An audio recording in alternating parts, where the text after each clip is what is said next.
Good morning, folks. Those who were here on January 28th have seen this already, and if you did, you might remember how excited I am for the Global Precipitation Mission.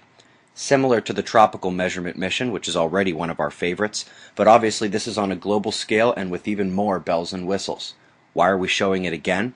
Well, last time it was the 1 month till launch watch, and this Monday begins the week of GPM. It's happening Thursday for most of us. It'll already be Friday in the Far East, but we've been waiting for this one. Good luck, team. Right to Australia and New Zealand. There's a chance for an isolated event from the convergence tail on the South Island. Meanwhile, the precipitation continues strongly in northern Australia as seen here on the vapor overlay. One line brings some rain, but not too much trouble. Then as you eye the system of lows that come one right after another, you can really see how they get stuck together and just spin around in the North Atlantic. That's rough because it sends storm after storm at the coastline, but the silver lining is that unlike single lows that cross the U.S., the bigger system blocks Arctic air from rushing in just behind the low. Instead, the low further west merely guides warmer air into the system on the same latitude. A couple systems in the East Pacific, all of them shooting moisture at the coastline. In the north it'll drop hard, but to the south it will linger until mixing with Gulf moisture for some thunderstorm potential today. You can see those expected conditions here. Let's do space weather backwards.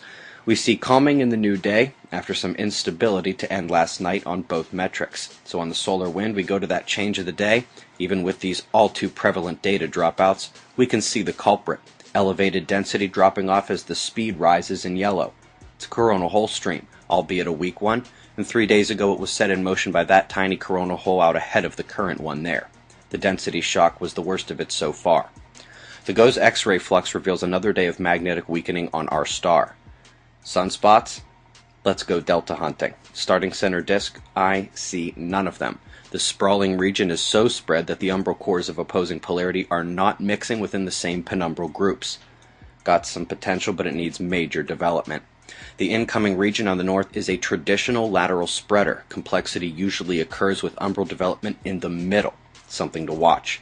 But if you have to pick just one to watch, Mr. Anderson, I've been expecting you. The beast is visible now. Earth's magnetic connection to the sun is off the limb and towards that sprawling disappointment. Of course, we have the coronal hole facing Earth today, but ISWA shows she's not terribly strong.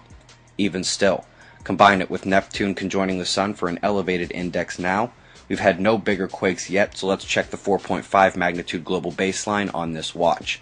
Starting on the 19th, at the lowest condition watch, there were 6 4.5 magnitude earthquakes that day. There were 8 of them on the 20th, 9 on the 21st, 10 on the 22nd, 11 of them yesterday. We've had a bunch already this morning, and if you look to Europe, you'll see a couple tremors above average for their area. Romania more so than Greece. Last but not least, we identified a couple plasma filaments to watch on the disk. All is calm except for the center plasma. He was the smallest of the bunch and then went to go hide back in the sun. Eyes open, no fear. It's 6:35 a.m. Eastern Time, and that's the news. Be safe, everyone.